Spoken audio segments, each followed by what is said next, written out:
Hyderabadi biryani.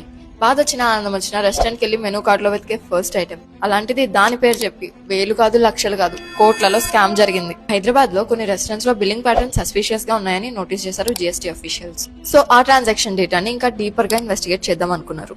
60 terabytes of restaurant డేటాని వాళ్ళు collect చేసి అనలైజ్ చేశారు. అండ్ ఇక్కడే నువ్వు తిన్న మానేస్ మరీ వినే హైలైట్ వచ్చింది. 1.77 lakh fake restaurants and business IDs దొరికినాయి వాళ్ళకి. ఇవన్నీ బోగస్ జిఎస్టీ బిల్స్ అంటే ఫేక్ జిఎస్టీ ట్రాన్సాక్షన్స్ ని క్రియేట్ చేశారు ట్యాక్స్ సిస్టమ్ ని చీట్ చేసి స్కామ్ వేసేద్దామని. అండ్ ఈ ఫేక్ ఇన్వాయిసెస్ అన్నిటితో ఐటీసీని ఇల్లీగల్ గా క్లెయిమ్ చేసి వాళ్ళు కట్టాల్సిన జిఎస్టీ కంటే ఇంకా తక్కువ అమౌంట్ పే చేసేలా స్కామ్ చేద్దాం అనుకున్నారు. ఇవన్నీ షెల్ రెస్టారెంట్స్ అంటే నాన్ ఎగ్జిస్టెంట్ రెస్టారెంట్స్ అని అర్థం.